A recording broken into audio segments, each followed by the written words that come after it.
Nisambula friends, welcome back to my channel, and I hope you have been enjoying my Fiji series so far. So today we are going to go to the Sigatoka safari, but before we get to the safari, I just wanted to show you where I started the day from. And by the way, the music that you just heard of that big V8 engine, that was the jet boat that we are going to be going on today. So before we get started, this is our tour bus and everybody is saying hi, the safari bus. So our driver, his name is Zach, and he picked us up at the Bedara Inn Beach Resort, and he will be taking us all the way to the Sigatoka town. After checking in, I was one of the last passengers to get picked up. Everybody saved the front seat next to the driver for me. I guess they knew that I was going to come with the camera and make a video. Who knows? But anyway, the driver Zach tells us that Bedara Inn Beach Resort is about 8 kilometers from Sigatoka town, and here we are headed straight to the office. We're gonna go to the office, take a drive all the way down to Kavanagasau Road, which will be about an hour's drive, and we'll have a lot of scenic views and a lot of stories on the way that we will talk about. So let's get started, let's get going.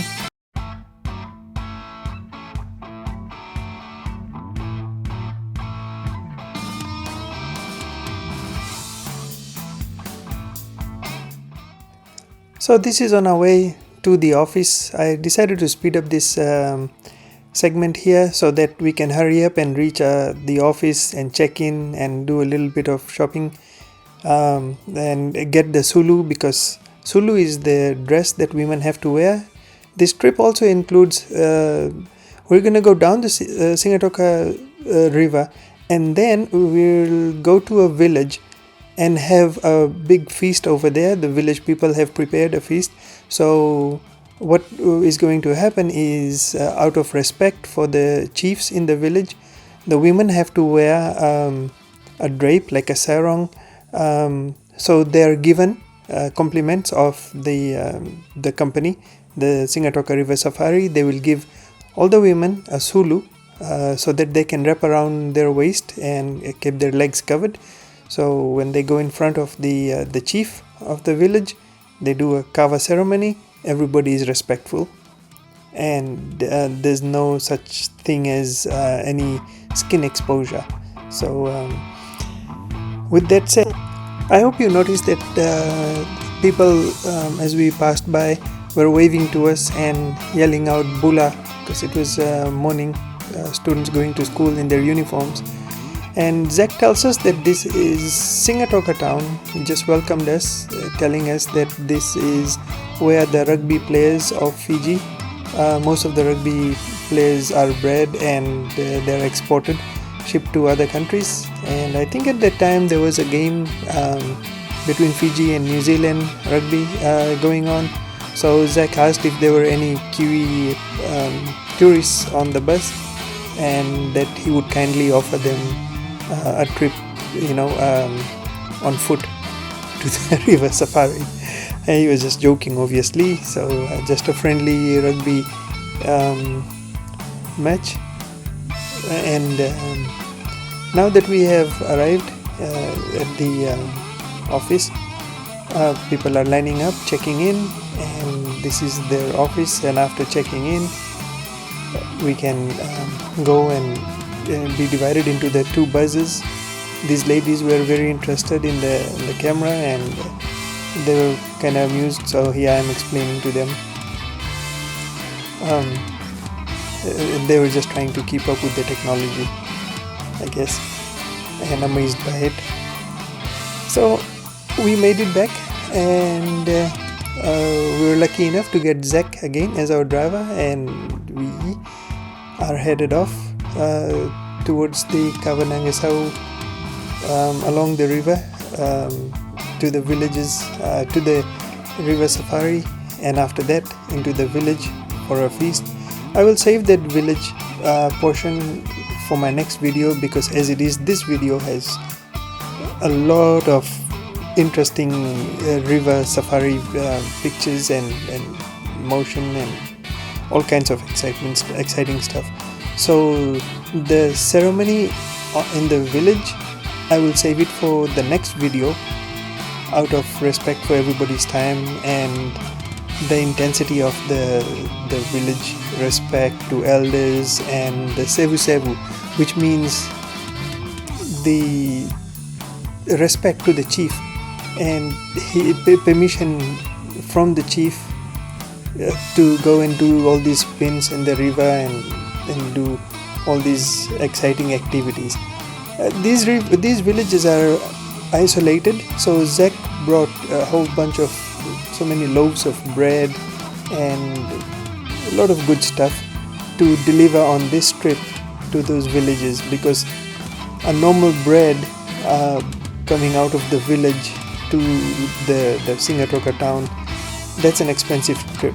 So he just takes all this bread, and then there's kava, which is yangona, takes it a whole big bundle kava roots and presents it to the chief for his blessings and permission to do this activity on their waterways and accept all the tourists into the village. So this way all the tourists are cool with the chief, and the chief is happy also. Now, as Zach is pointing out, Sigatoka Valley is like the salad bowl. So there is a lot of farming going on, and he's pointing out the different farms, investments by a lot of foreign companies. As you can see, a lot of development. The Koreans came and they built up a lot of housing because the native Fijians had too much kava to drink, made them lethargic. So when the Koreans came, they had this big aspiration of producing so much avocados and whatever else that grows in there, and so they were all gung-ho in the beginning. And as they got tired, the Fijians offered them some kava. They really took a liking to kava, and so they had even more kava, which made them lethargic. So instead of improving, they actually ended up just like the natives, and took things at a slower pace, at a more relaxed way, and they joined the Fiji way of doing things. Now we are getting ready for the safari. Everybody has to wear their life jacket, get a quick briefing by the people, by I think that guy. He's the owner of the Sigatoka River Safari, welcoming people from different countries, and in a very respectful manner, and in a comical way also, just addressing the hazards of the trip and to keep it safe, what all the things that people need to do.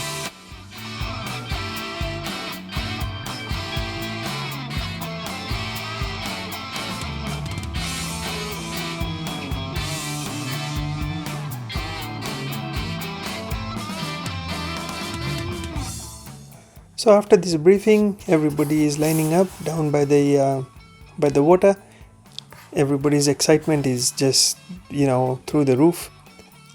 And another thing of concern that we were told, that during the rainy season, the water level gets as high as all the way up where we were getting our briefing. So that would easily be about maybe 25-30 feet. So if the river swells up and goes up that high, you can imagine how much water comes from the mainland and the rains and all this.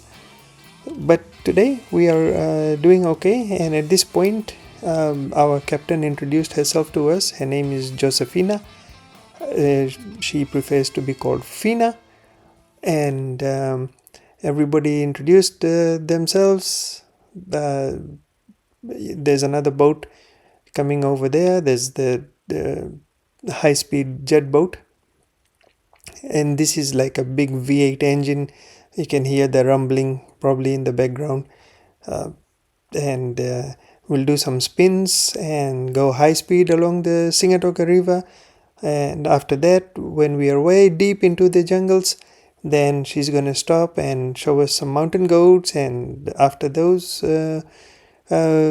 waving at the villages, saying Bula and yelling out Bula to the other jet boaters out there. We'll make our way to the village, as I had mentioned earlier, and we'll meet the chief, do the kava ceremony, have some great food. And here she starts up the engine after the briefing, safety briefings and all this. And we take a nice cruise and enjoy the scenic, the greenery, the green waters, the green, all shades of green that you can imagine. The fresh air just, going through our whole soul like this. And it's just a beautiful experience.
It may not seem like it, but each time she turns those bends, takes those corners, and we were getting, we really needed to hold on to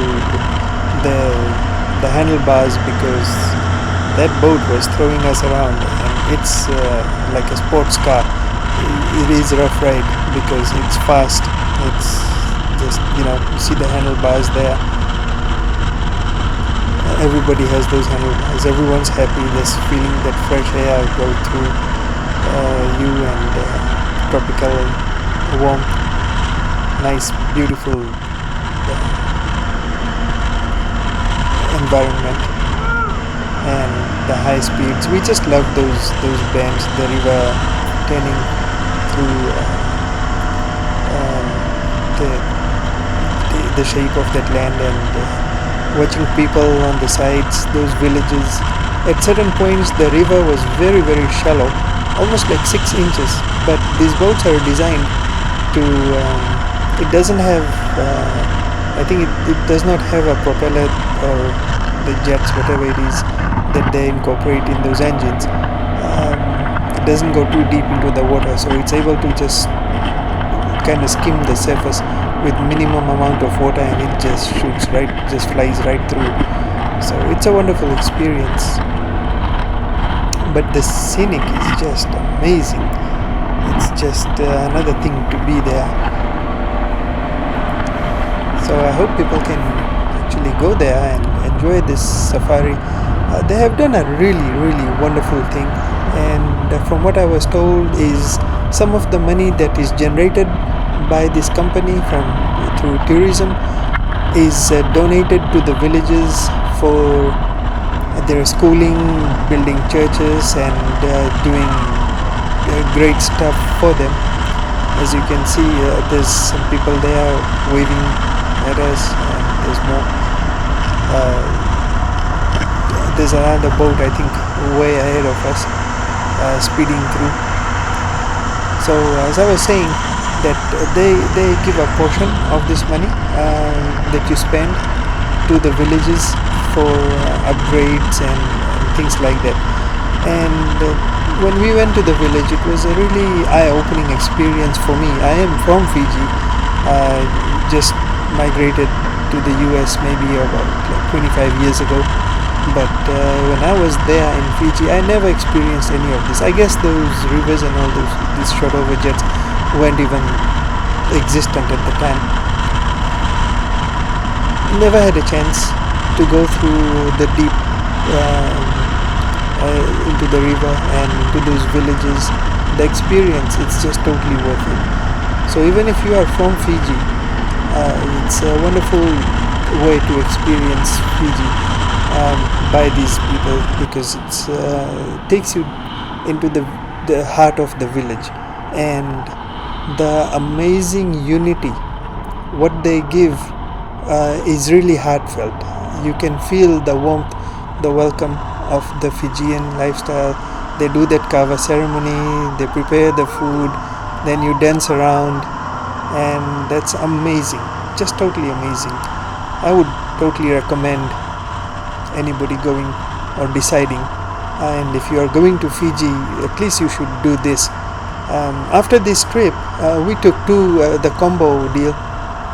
After the river safari, we also did the jungle safari, and that will be after I make the video on the village experience, because the jungle safari is going on a 4x4 vehicle, an ATV, all-terrain vehicle. That in itself is really something for you to see. Really good experience. But for now, let's just stay on this one. That will be in the future videos, and I hope everybody can go there and see it. Josefina stopped the boat over here to explain how the effects of water has eroded the soil. When it floods, it takes away a lot of those dirt, and it widens the river even further. So when the water level drops to normal, then the river gets much shallower, and in some places you can just it's ankle deep, and you can just walk across from one side to the other. And those are the areas that the villages students use to cross the river and make their way to the main road and on to their schools or wherever they need to go, catch a bus or to town or something.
And here Josefina tells us, she shows us a brick, that cylindrical thing, that's marble, and that is something that scientists came from Brisbane, I think, Australia, and they did some surveys, and in the mountain that you can see behind her, that is filled with this marble material, and they tried to mine it, but the chiefs decided not to disrupt the natural environment, because that would mean a lot of machinery coming in and just putting the ecosystem in an unbalanced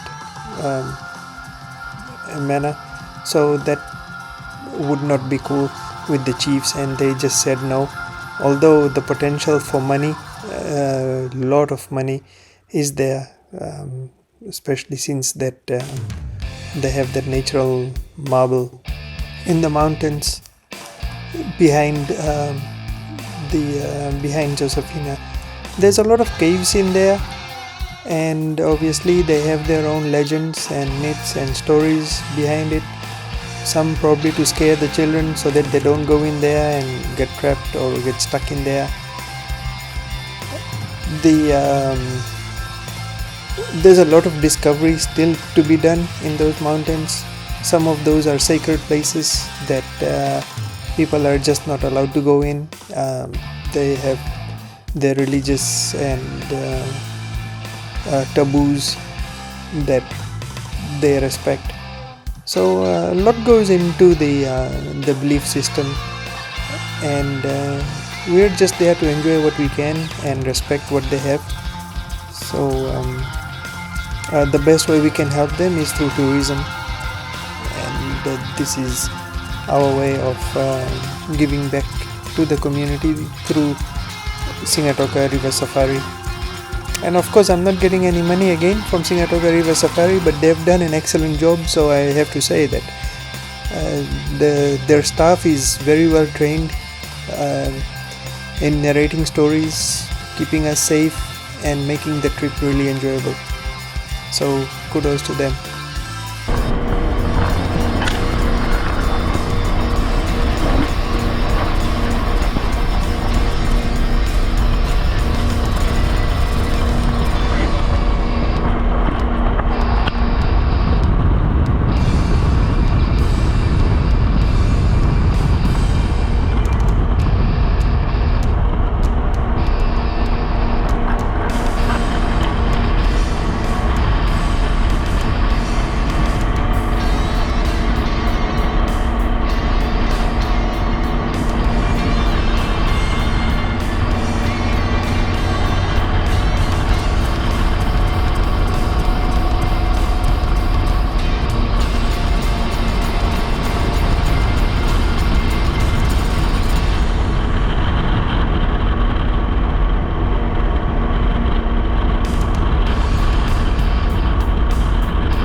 So Josephina parks the boat or stops it over here. She's not trying to climb that, but she points out right there, it's so shallow. She, with her hands, tells us it's like probably 6 inches deep. The boat can go through that. It will probably just fly right over that. But she's going to turn around and continue upriver, upstream, towards the village.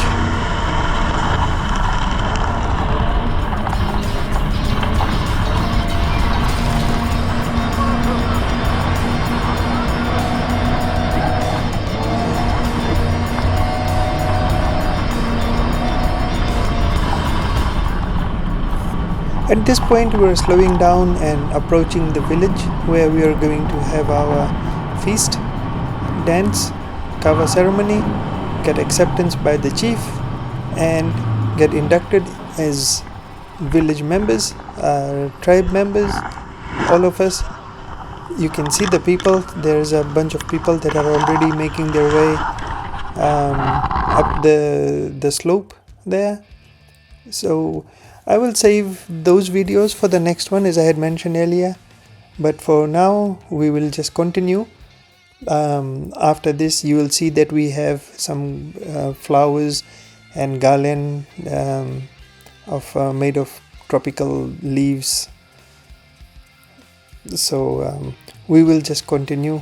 We said our goodbyes after having a nice heavy meal, all fresh seafood caught from the river or the ocean, the root crops grown there, the leafy vegetables, fruits, pineapples, everything was grown in the salad bowl, which is Sigatoka Valley. So you can see the flowers. Everybody's got that. We all get respect and those garlands. And now we're headed over for some spins to digest the food inside the stomach. Make sure it churns around okay, and it does good for us.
some places the water looked so deep, and I was just so glad that we were in a steel or aluminum boat that had 350 horsepower and that could just fly through. It was kind of looked very deep and a little scary, kind of like from the movie Anaconda or something like that. But it just is an amazing experience. I kid you not. It is a wonderful.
This is where Josefina gives the hand signal.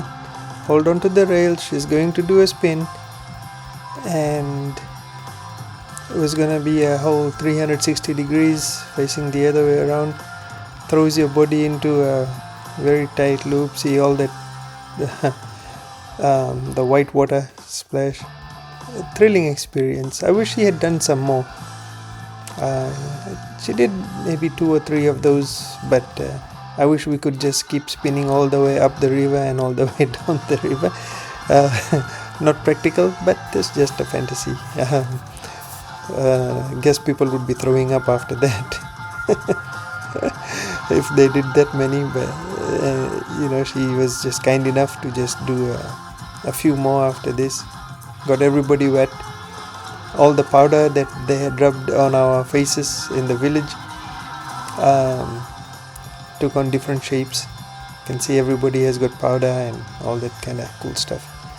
So she sets up for another spin down there. It really is interesting.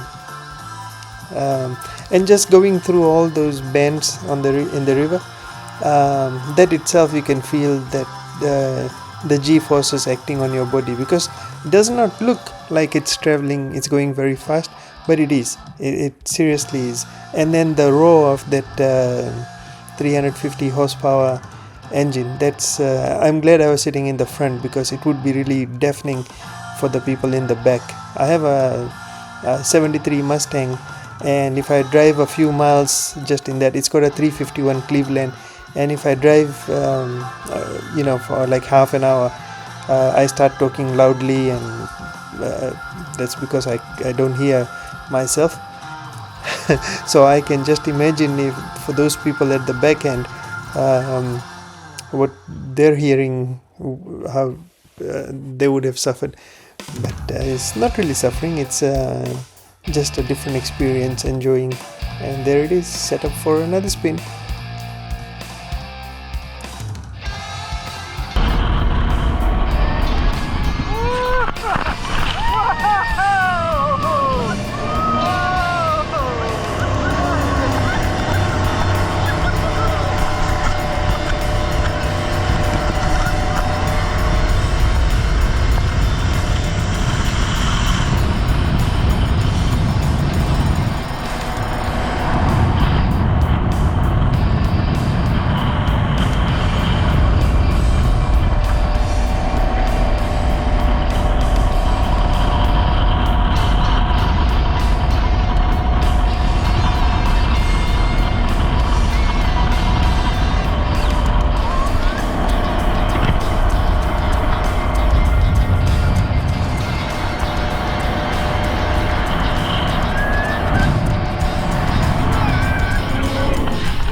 कर ली।